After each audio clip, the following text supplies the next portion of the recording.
Los hombres elegidos, los ángeles caídos, rechazados. Ciertamente no socorrió a los ángeles, sino que socorrió a la descendencia de Abraham. Hebreos 2:16. Al Dios Todopoderoso, que habitaba solo, le agradó manifestarse por medio de obras creadas que mostraran su sabiduría y su poder.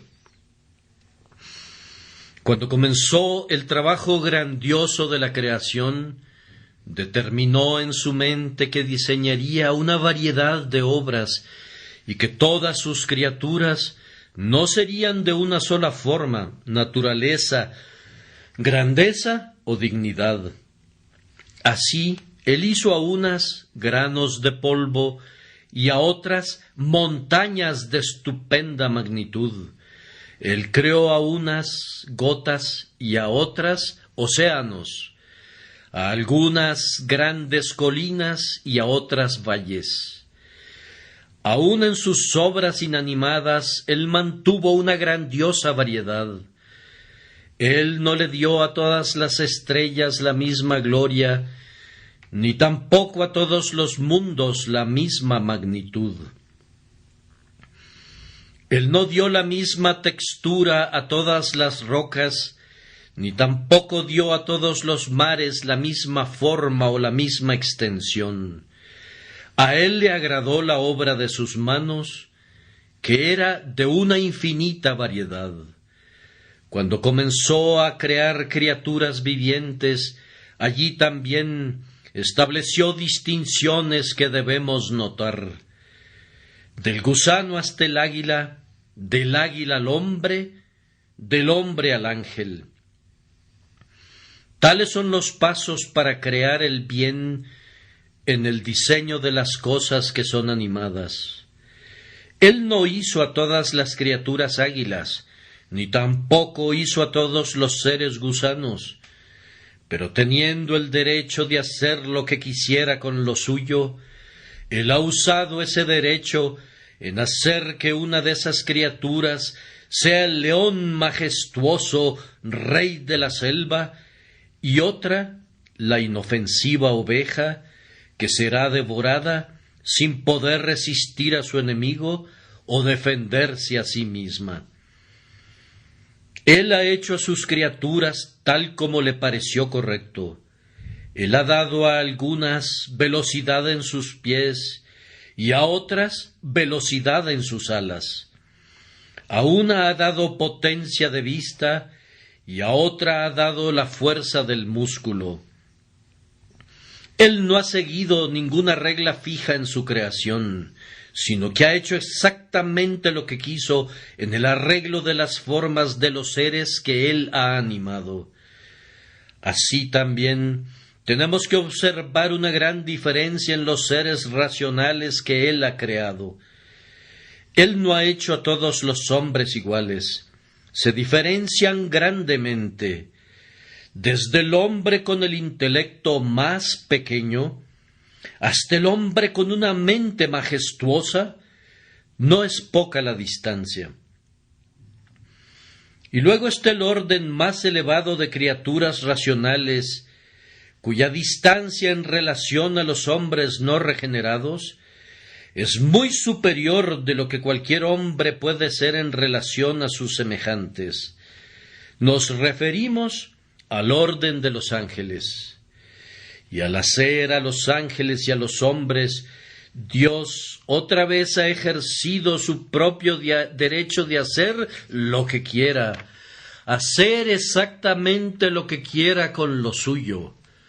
Por tanto, no todos los ángeles son iguales en dignidad, y no todos los hombres tienen el mismo intelecto.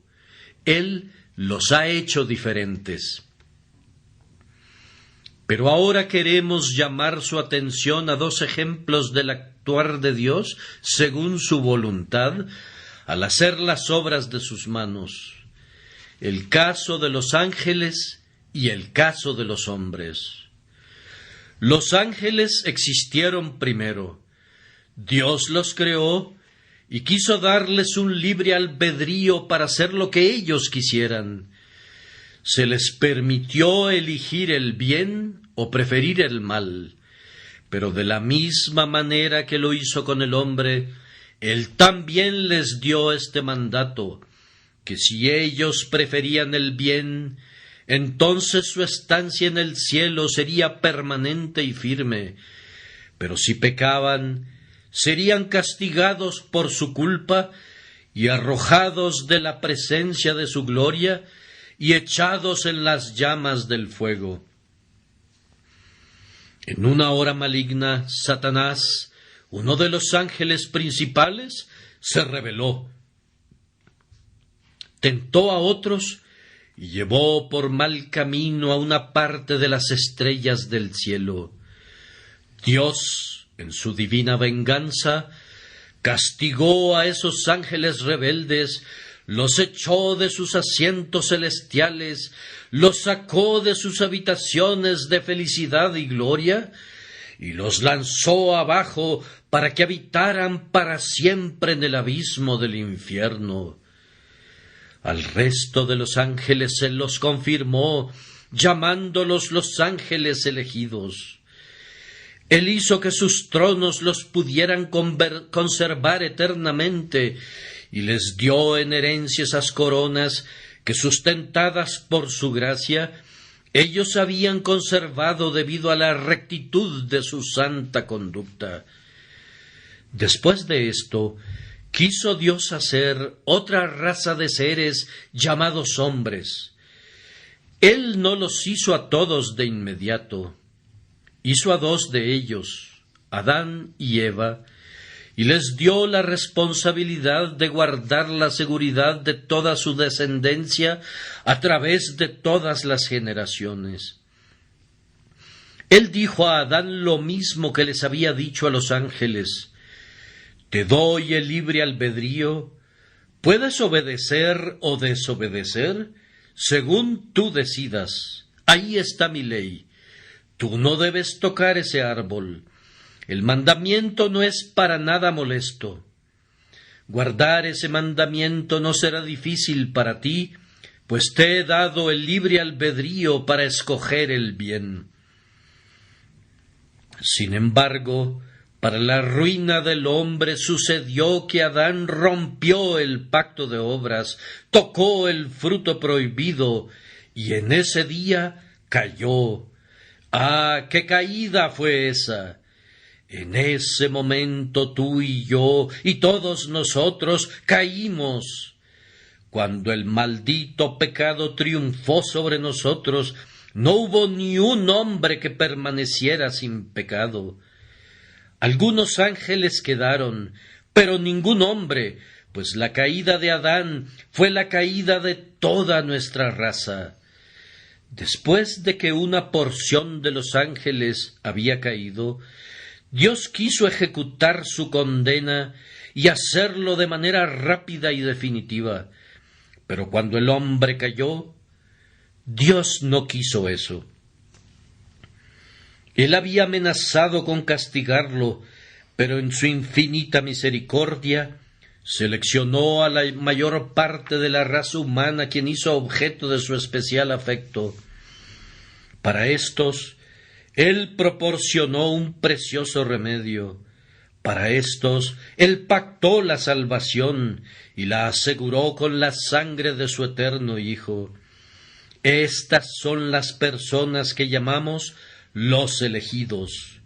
Y esos que Él ha dejado perecer, perecen por causa de sus propios pecados, muy justamente para la alabanza de su gloriosa justicia.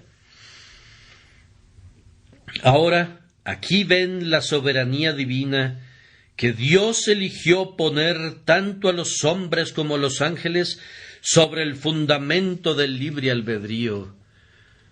Soberanía en que escogió castigar a todos los ángeles con una destrucción total.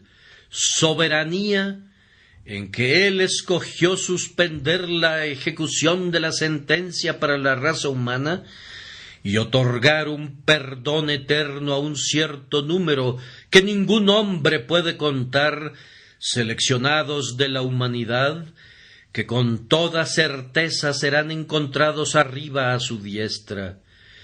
Mi texto menciona esta gran verdad, puesto que cuando se traduce correctamente dice así: porque ciertamente no socorrió a los ángeles, sino que socorrió a la descendencia de Abraham.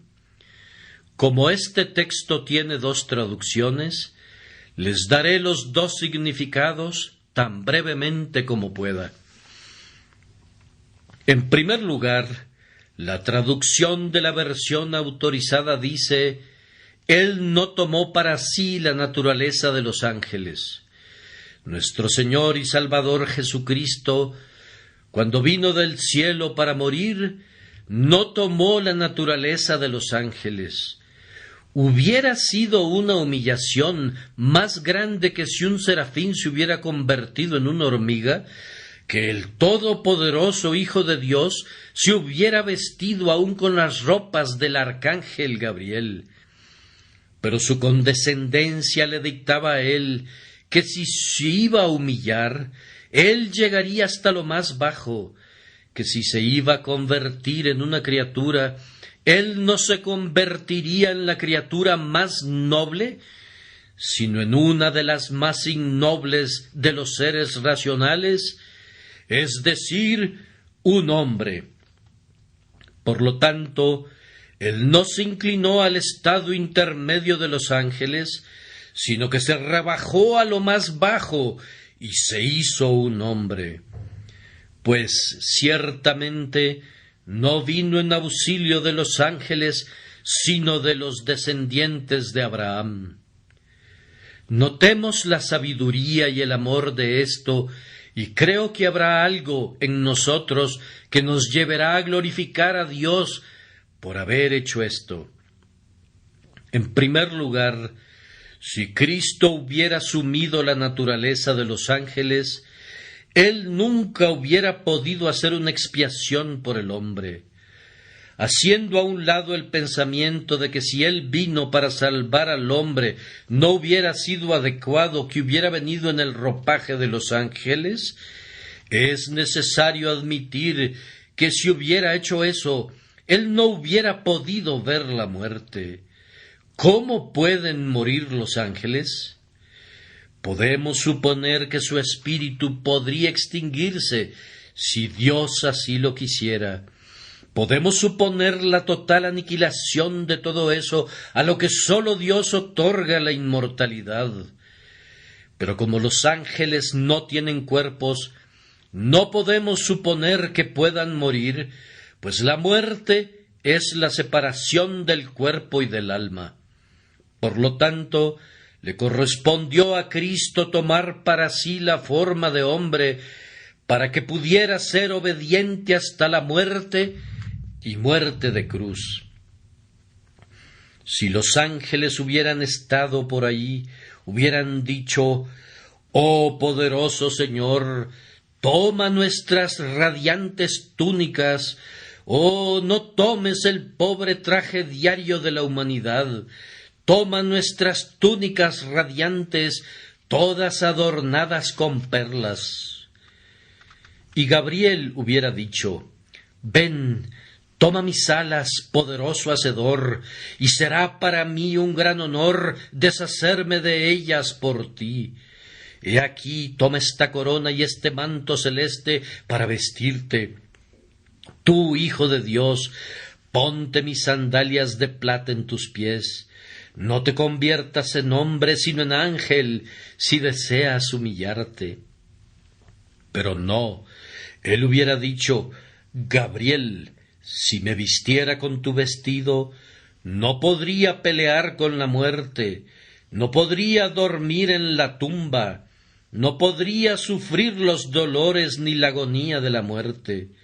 Por tanto, debo y quiero convertirme en un hombre, pues ciertamente no vino en auxilio de los ángeles, sino de los descendientes de Abraham».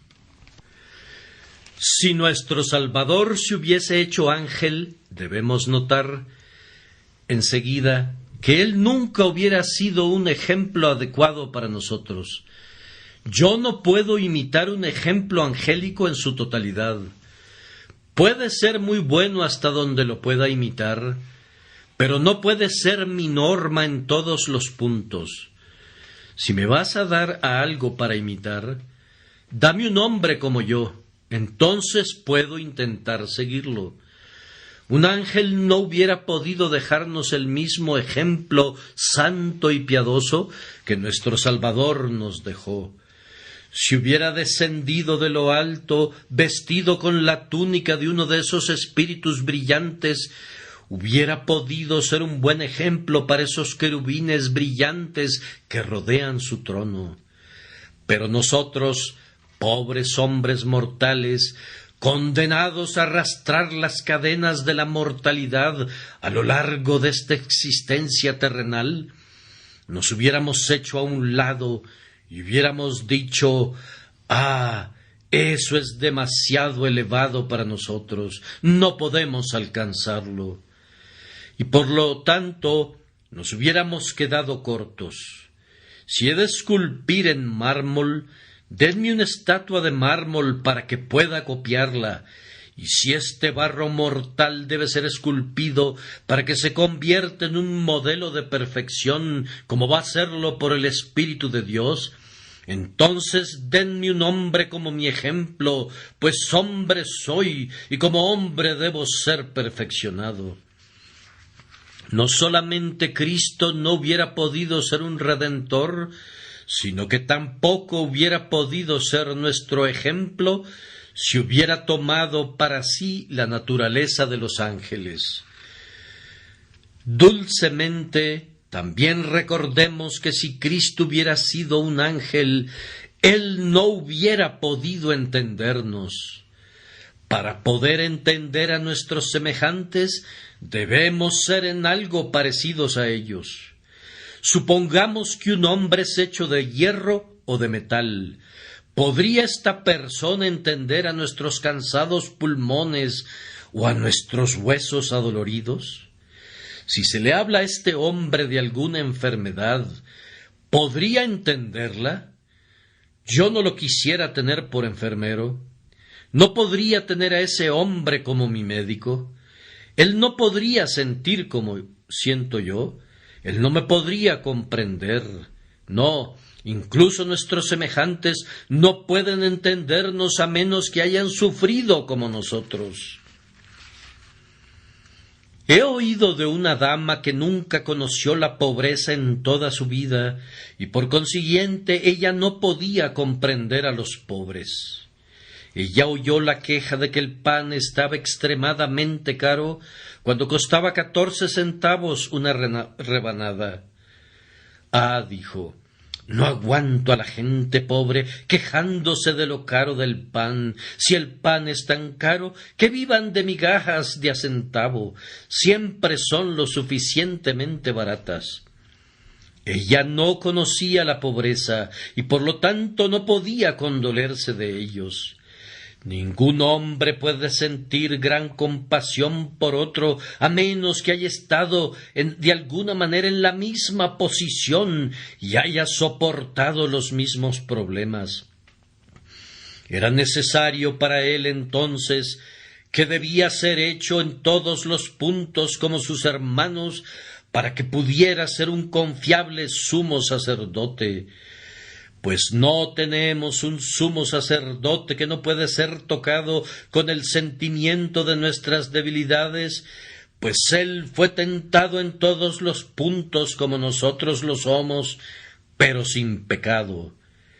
Pero si él hubiera sido un ángel, ¿qué comprensión hubiera podido tener de mí? Supongamos que debo decirle a un ángel que apenas puedo resistir mis corrupciones. El ángel me miraría y se preguntaría qué es eso que le estoy diciendo. Si le tuviera que decir que me parece que este mundo es un desierto lleno de aullidos salvajes, ¿Cómo podría creerme, pues nunca ha oído un aullido? Sus oídos solamente han sido saludados por arpas de oro y dulces sinfonías corales de alabanza.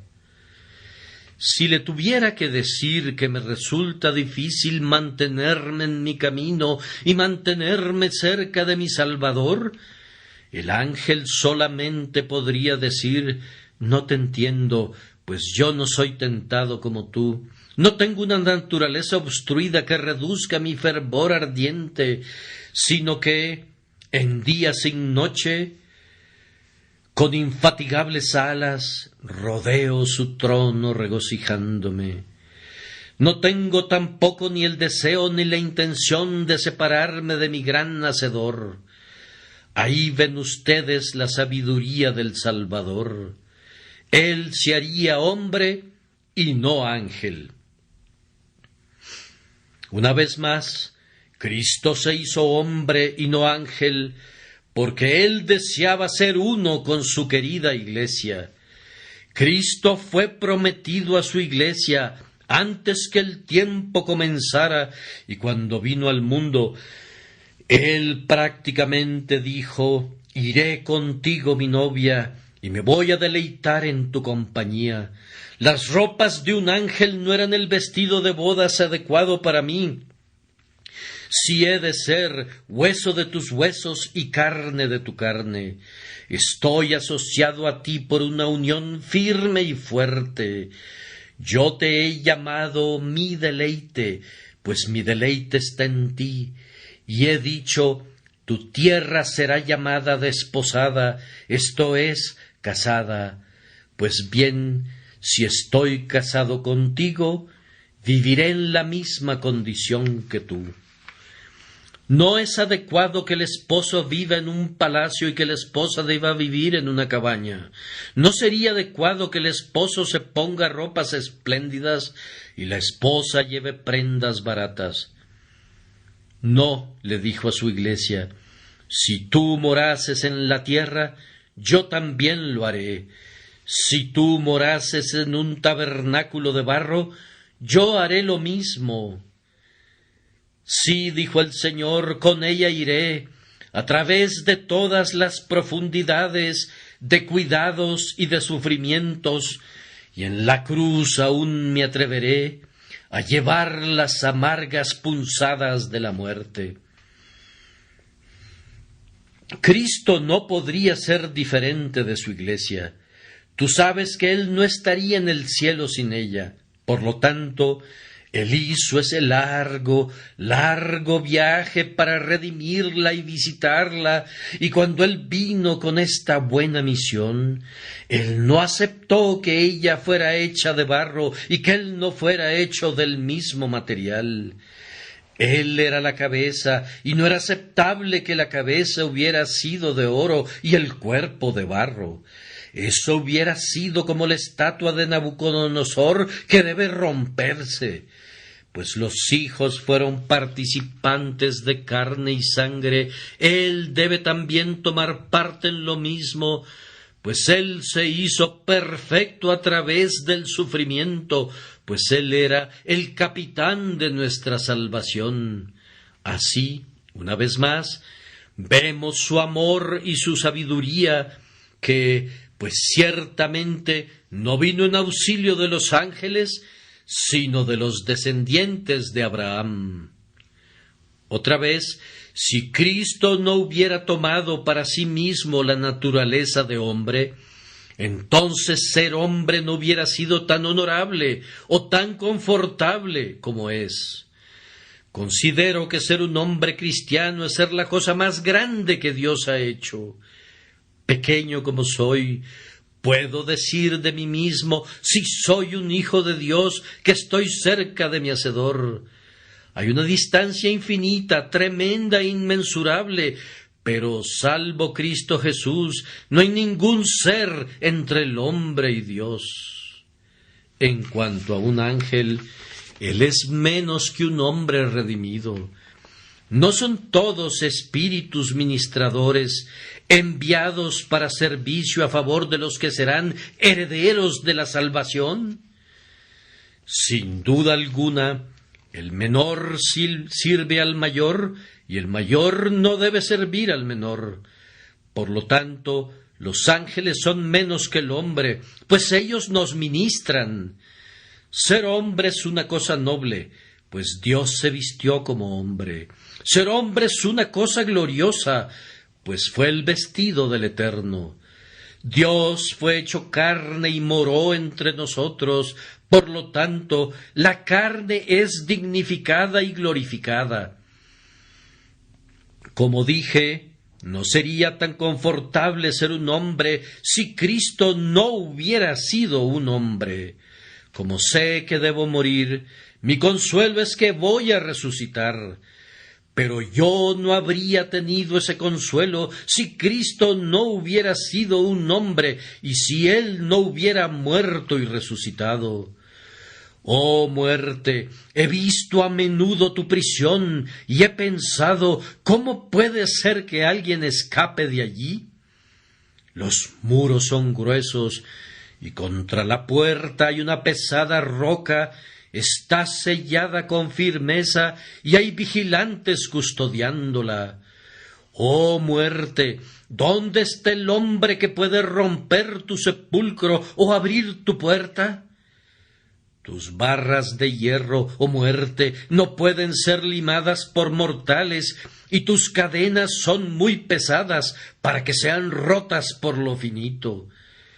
Pero me consuelo, porque hubo un hombre que rompió los lazos de la muerte, hubo uno que rompió las cadenas, cortó las barras de bronce, abrió las puertas y caminó triunfante hacia el cielo. En ese hombre veo un ejemplo de lo que yo también debo hacer cuando el sonido de la trompeta del arcángel sobresalte mis átomos dormidos. A mí también me será fácil levantarme, pues como el Señor mi Salvador se levantó, también todos sus seguidores deben levantarse. Por lo tanto, muerte, veo que tu prisión debe ser abierta otra vez, pues ya fue abierta una vez. Veo tu gusano como una cosa muy pequeña que debe soltar a su presa y devolver la carne de que se alimentó. Veo la piedra de tu sepulcro como piedras pequeñitas de una playa pedregosa del océano que debo lanzar con manos ansiosas cuando rompa los sudarios de la tumba y suba a la inmortalidad. Es cómodo ser hombre, porque Cristo murió y resucitó. Pero si hubiera sido un ángel, la resurrección no hubiera tenido esa grande y gloriosa prueba, ni hubiéramos estado tan contentos de ser humanos, viendo que habría muerte, pero no inmortalidad ni vida. En esta forma he tratado de explicar la primera parte del tema, y ahora vamos con la segunda. La traducción literal, de acuerdo con las notas al margen, es: Él ciertamente no socorrió a los ángeles, sino que socorrió a la descendencia de Abraham, por lo cual se quiere decir que Cristo no murió para salvar a los ángeles, aunque muchos de ellos necesitaban salvación. Él murió para salvar al hombre caído. Ahora, me gusta de vez en cuando dar a los oponentes de la gran doctrina de la gracia un hueso duro de roer. A menudo me han dicho que la elección es una doctrina muy terrible y que enseñar que Dios salva a unos y deja perecer a otros es hacer que Dios sea injusto. A veces he preguntado ¿qué quieren decir con eso? Y la respuesta usual que recibo es: supongan que un padre tiene un cierto número de hijos y él pone a uno de sus hijos en una terrible prisión y hace al resto de ellos muy felices. ¿Pensaría usted que ese padre fue justo? Bueno, contesto yo, tú has supuesto un caso y te voy a responder. Por supuesto que no. El hijo tiene un derecho sobre su padre, y el padre está obligado a reconocerle su derecho. Pero quiero saber qué se propone al hacer esa pregunta. ¿Cómo se aplica eso al caso de Dios? Yo no sabía que todos los hombres eran hijos de Dios. Yo sabía que ellos eran súbditos rebeldes de Dios, pero no sabía que fueran sus hijos. Pensaba que no se convierten en sus hijos mientras no nazcan de nuevo, y que cuando ya son sus hijos los trata a todos por igual, y los lleva a todos al cielo, y les da a todos una mansión. Y nunca escuché que él mandara a alguno de sus hijos al infierno. Es cierto, te he oído a ti decir eso. He escuchado que dices que algunos de sus hijos caen de la gracia y por lo tanto él los manda al infierno. Y yo te dejo resolver el problema de cómo es eso justo, pero, amigo, yo no acepto que todas las criaturas de Dios sean sus hijos. Ahora yo tengo una pequeña pregunta para ti. ¿Cómo explicas que los demonios y los ángeles caídos estén todos perdidos y, sin embargo, de acuerdo con tu propia demostración, todos los hombres caídos tienen una oportunidad de ser salvos? ¿Cómo resuelves esto? Oh, dices tú, eso es otra cuestión. No estaba considerando a los ángeles caídos. Pero si fueras a preguntarle esto al diablo, él no te diría que es otra cuestión. Él te diría: Señor, si todos los hombres son hijos de Dios, todos los demonios igualmente lo son. Estoy seguro que ellos deben de estar en la misma situación que el hombre, y un ángel caído tiene tanto derecho de llamarse uno de los hijos de Dios como un hombre caído. Me gustaría que le contestes al diablo acerca de ese tema bajo tu propia hipótesis. Deja que Satanás por una sola vez te haga una pregunta. Tú dices que es injusto de parte de Dios que mande a uno de sus hijos al infierno y lleve a otro al cielo. Ahora tú has dicho que todas las criaturas son sus hijos. Bueno, yo soy una criatura, y por lo tanto yo soy su hijo. Quiero saber, amigo mío, dice Satanás, ¿cómo te parece a ti justo que mi padre me envíe al infierno y a ti te deje ir al cielo? Ahora debes aclarar esa pregunta con el diablo. Yo no la responderé por ti. Yo nunca supuse tal caso. Mis puntos de vista nunca me ponen en tal dilema. Pero tú te metiste en problemas y debes salirte de ellos como puedas. En mi punto de vista, la cuestión es suficientemente justa. Tanto hombres como demonios han pecado, y ambos han merecido ser condenados por sus pecados. Dios, si así quisiera, puede justamente destruirlos a todos o salvarlos a todos, si lo puede hacer con justicia, o puede salvar a uno de ellos si así le place, y dejar perecer a los demás.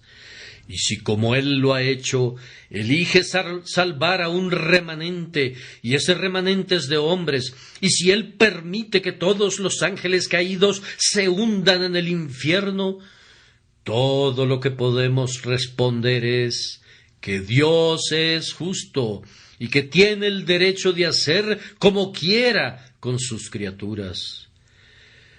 Tú sabes que le reconoces a la reina el derecho de perdonar a un rebelde cuando ella quiera, ¿y no le reconocerás ese derecho a Dios? No, dices tú, no a menos que Él perdone a todos. Bueno, amigo, entonces no habría ningún derecho en eso. La reina no te lo agradecería si le pidieras que perdonara a todos. Ella diría: no, hay instancias en las que no debo perdonar precisamente por mi honor o por el honor de mis leyes, y por lo tanto no lo haré. Hay otras instancias que sólo sirven para honrar mi clemencia y que no agravian mis leyes, y por lo tanto perdono estas, y yo me reservo mi derecho a hacerlo. Ahora, lo que le reconocerías a un rey o emperador, ¿se lo negarás a Dios? Pero yo estoy aquí para reclamar su derecho. Niégalo si quieres. Tendrías que negarlo apoyado en las Escrituras, ya que éstas con autoridad declaran que Dios es soberano, que Él dice: tendré misericordia del que yo tenga misericordia, y me compadeceré del que yo me compadezca. Ahora, vamos, si nuestro amigo nos permite, consideraremos por un momento este caso. ¿Cómo es que los demonios están perdidos y algunos hombres son salvos? En primer lugar, yo no pienso que esto se deba a alguna diferencia en el pecado. Cuando dos criminales son traídos ante un juez, si uno de ellos va a ser perdonado y el otro castigado, seguramente el juez dirá: ¿quién cometió el mayor delito? Él será quien muera, y el que cometió el delito menos grave será perdonado. Ahora, yo no sé si Satanás cometió un delito más grave que el hombre. Yo no estoy seguro que los ángeles caídos pecaron más de lo que el hombre lo hizo. Ah, Señor, dices tú, el pecado del hombre fue uno muy pequeño. Él solamente robó un poco de la fruta de su Señor. Ah, pero si eso hubiera sido una cosa tan insignificante de hacer, ¿qué cosa tan insignificante hubiera sido no hacerlo? Si fuera una cosa tan insignificante, cuán fácilmente él la hubiera podido evitar. Y entonces, puesto que él lo cometió, se convirtió en el mayor pecado. Ah, dices, pero Satanás era orgulloso, y los ángeles caídos fueron orgullosos. ¿Y no estás tú inclinado de manera muy tolerable en la misma dirección, amigo mío? De cualquier modo Adán lo fue. Pero tú dices: Satanás fue rebelde. Bueno, si tú no fueras rebelde, no hablarías así. Si no te hubieras rebelado contra Dios, tú no te pondrías a negar su soberanía. Pero dices: el diablo fue un mentiroso desde el principio. Me pregunto desde cuándo hablas con la verdad, amigo mío. Tú sabes mentir tan bien como él, y aunque no hayas desarrollado tu pecado tanto como lo han hecho los ángeles caídos, si Dios te dejara solo y te quitara el freno, me pregunto cuál sería la diferencia entre el diablo y tú. Yo creo que si a los hombres se les dejara hacer todo lo que quisieran y no hubiera gobierno sobre ellos, irían más lejos aún que Satanás. Miren a Robespierre en Francia, contemplen los hechos del reino del terror, vuélvanse a los países sin Dios. No me atrevo a mencionar qué vicios tan abominables, qué pecados de lujuria son cometidos allí en público. Traigo a su memoria a Sodoma y a Gomorra y les pregunto en qué se puede convertir el hombre. Y yo les respondo que estoy seguro que un hombre puede volverse tan vil como un demonio si la misericordia restrictiva de Dios le fuera quitada. En todo caso digo que el pecado de Adán fue tan grande como el de Satanás. Ah, dices tú, pero Adán fue tentado a hacerlo. Sí, esa fue una excusa, pero también fue tentada la mayor parte de los demonios. Es cierto que Satanás no fue tentado. Él lo hizo porque quiso hacerlo. Pero él tentó a los otros espíritus, y por lo tanto, la excusa que sería válida para el hombre también sería válida para la gran mayoría de los espíritus caídos. ¿Y por qué Dios no seleccionó entonces a un grupo de esos espíritus para salvarlos? Yo respondo que nunca podrías encontrar una razón excepto esta. ¿No me es lícito hacer lo que quiero con lo mío?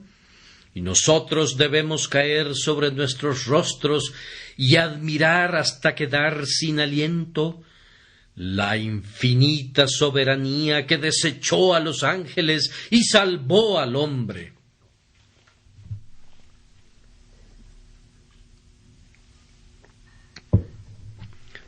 Pero supongamos que no hay tanta diferencia en el pecado de ellos.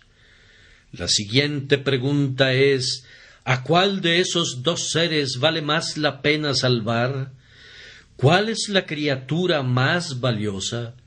¿Cuál serviría más a su Hacedor si su Hacedor la perdonara?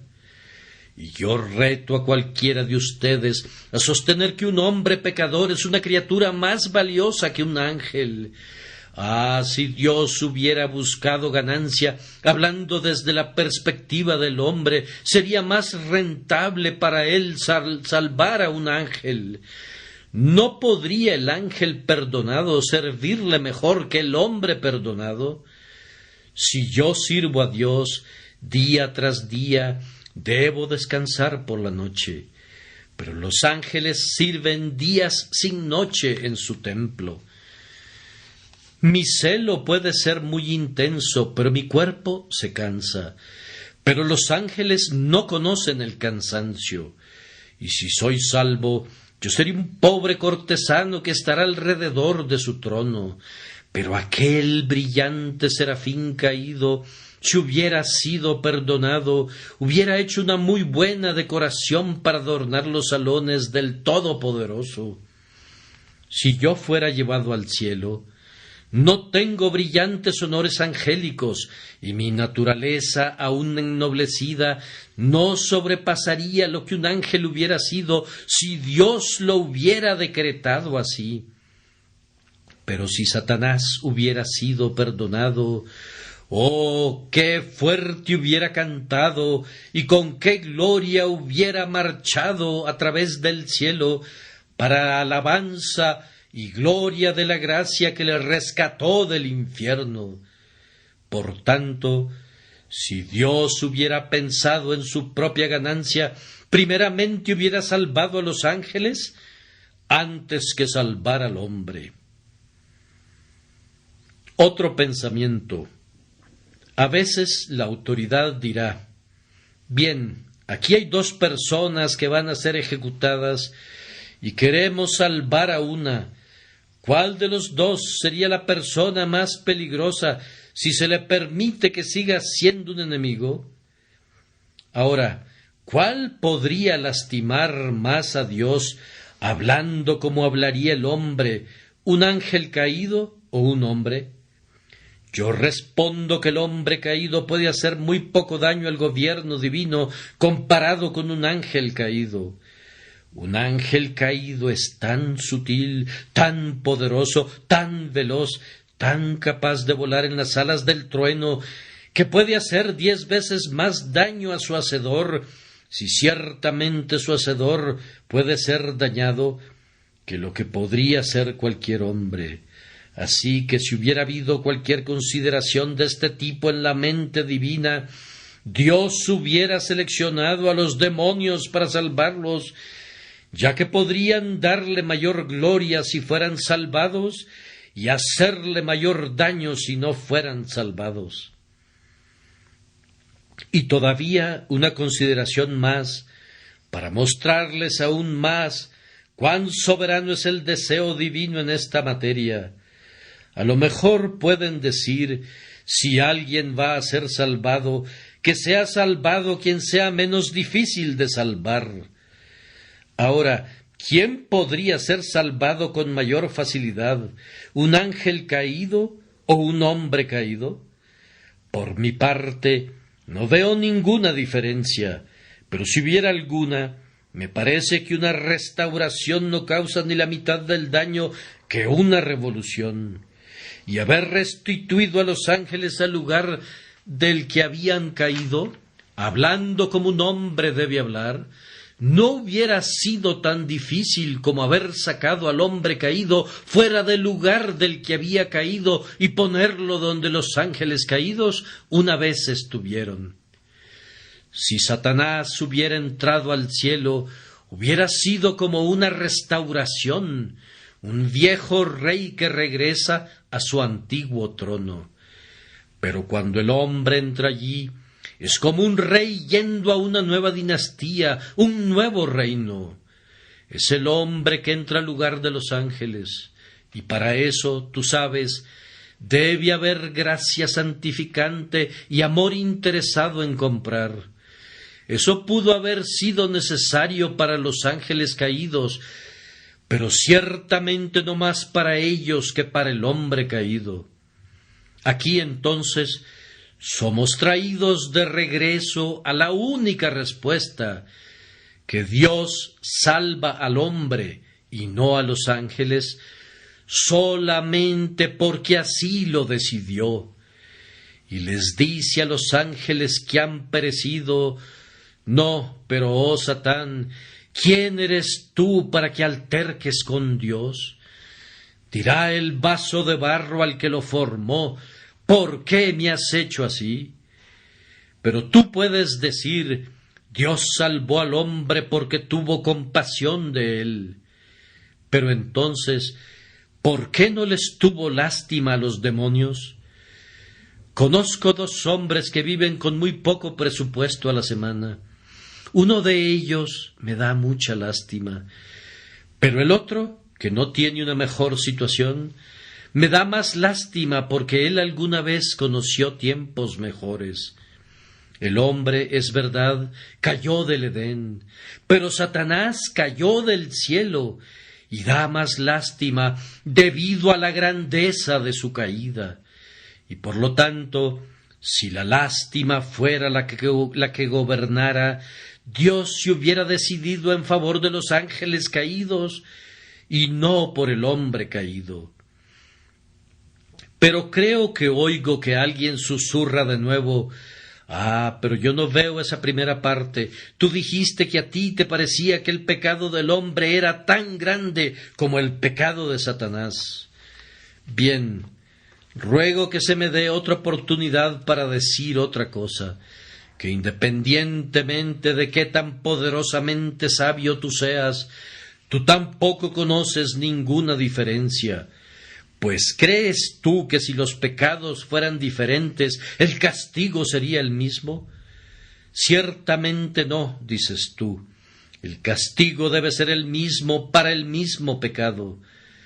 Bien, pues, los demonios y los hombres deben estar en el mismo infierno, el lago de fuego que fue preparado para que el demonio y sus ángeles estén allí, y que es el lugar al que los hombres son lanzados. Y por tanto te desafío a que pruebes que su pecado no es el mismo. Creo que si no es el mismo en grado, es el mismo en calidad y el mismo en naturaleza. Y por lo tanto, un ángel caído y un hombre caído están en igualdad de condiciones, así que si Dios hace una diferencia, Él hace solamente porque Él quiere hacerla y no da cuenta a nadie de sus negocios.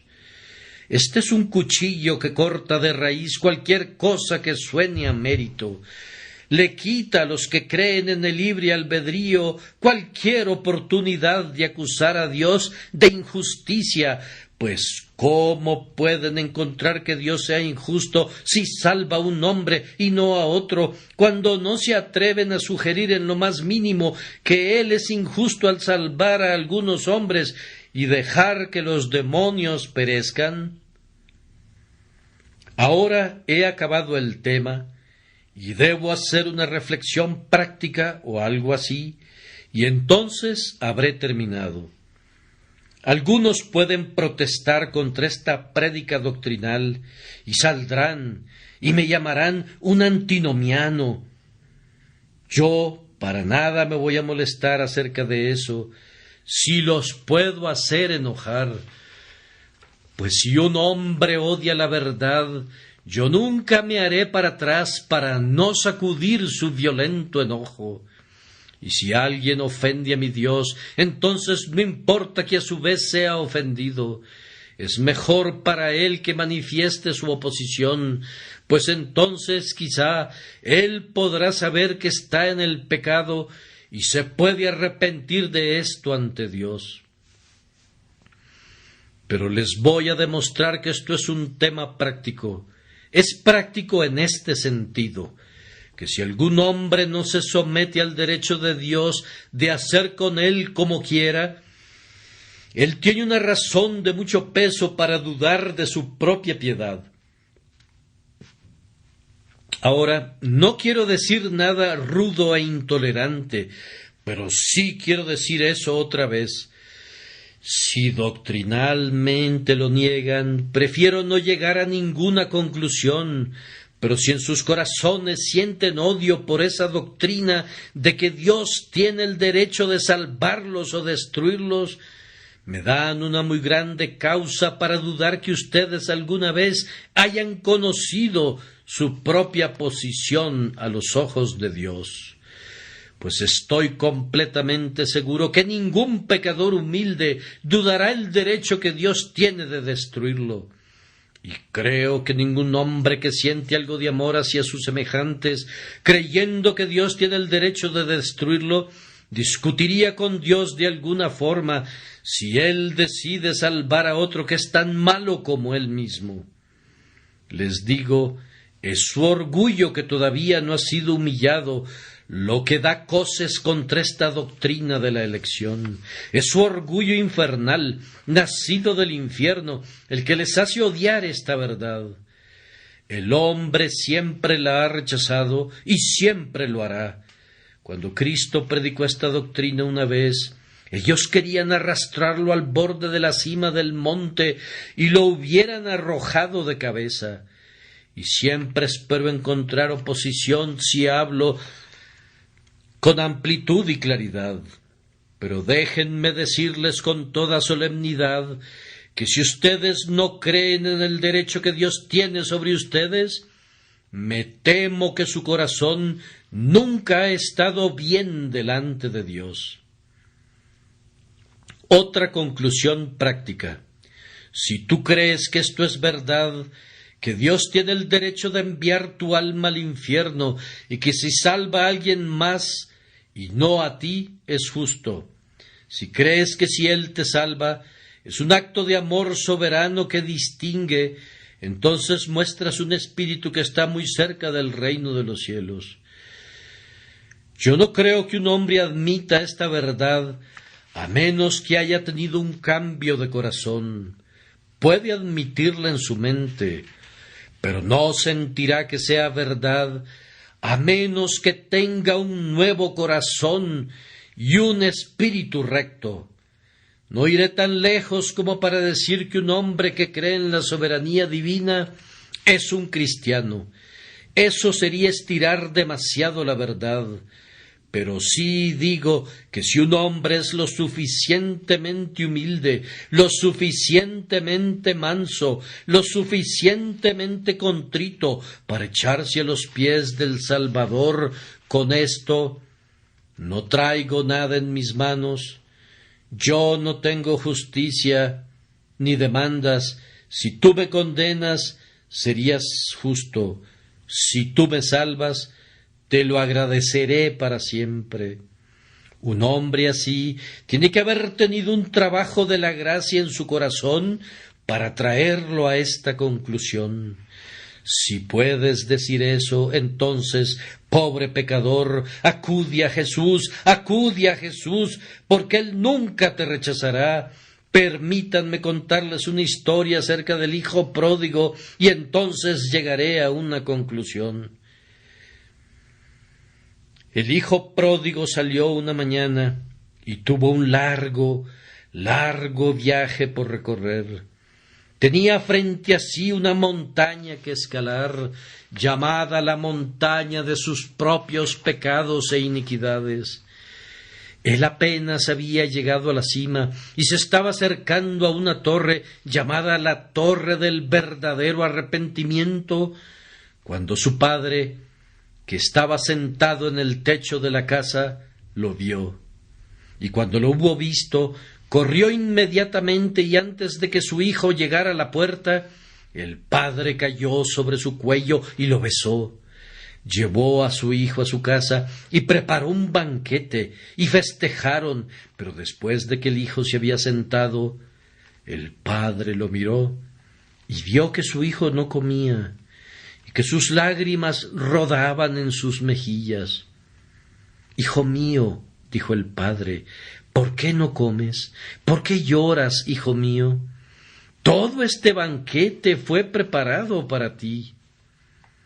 Soltándose en llanto, el hijo dijo: «Padre, ¿me perdonas todo?». «Sí», le respondió el padre, «te perdono todo. Come, hijo mío, no llores».